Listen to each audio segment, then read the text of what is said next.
महाभारत एक बहुत बड़ी कहानी है। यह केवल एक युद्ध की गाथा नहीं है, बल्कि यह धर्म, कर्तव्य और नैतिकता की जटिलताओं को भी दर्शाती है। कुरुवंश, जिनका राज हस्तिनापुर में था, इस कहानी का सेंटर है। हस्तिनापुर, जो कभी एक समृद्ध और शक्तिशाली राज्य था, अब केवल खंडहरों में बसा हुआ है। राजा शांतनु के वंशज कौरव और पांडव इसी कुल के दो भाई थे। शांतनु के पुत्र भीष्म ने इस वंश को एकजुट रखने की कोशिश की, लेकिन दुर्भाग्यवश यह संभव नहीं हो सका।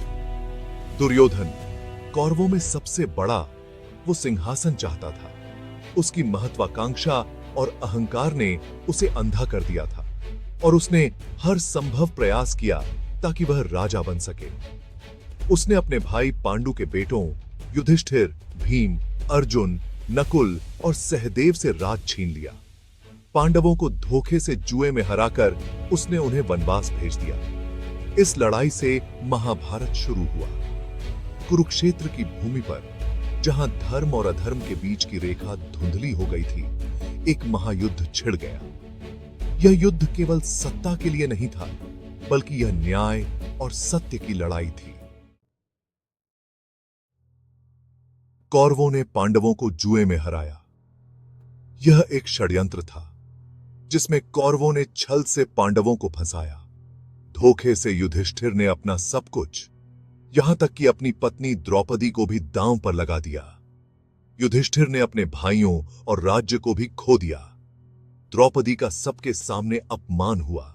सभा में बैठे सभी लोग स्तब्ध रह गए, लेकिन किसी ने भी विरोध नहीं किया।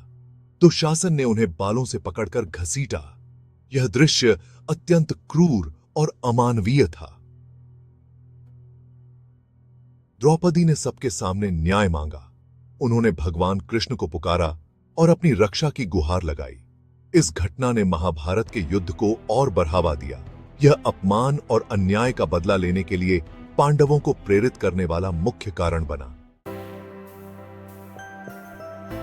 भगवान श्री कृष्ण पांडवों के साथी और गुरु थे।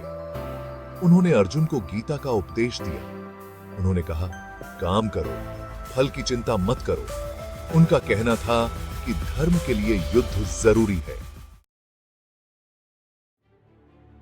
कुरुक्षेत्र के मैदान में दोनों तरफ से बहुत बड़ा युद्ध हुआ। भीष्म, द्रोणाचार्य जैसे योद्धा युद्ध में मारे गए।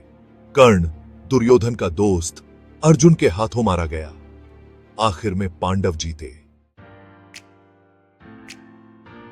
महाभारत युद्ध में पांडवों की जीत हुई। यह बुराई पर अच्छाई की जीत थी।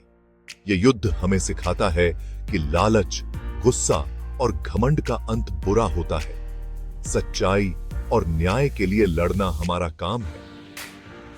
पांडवों ने अपने धैर्य, साहस और निष्ठा से विजय प्राप्त की। इस युद्ध ने यह भी दिखाया कि धर्म और सत्य की राह पर चलने वाले को अंततः सफलता मिलती है।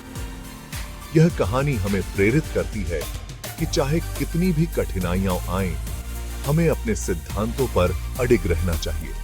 महाभारत का यह अध्याय हमें यह भी सिखाता है कि सच्चाई की राह पर चलने वाले को हमेशा विजय मिलती है, और यह विजय केवल बाहरी नहीं, बल्कि आंतरिक भी होती है।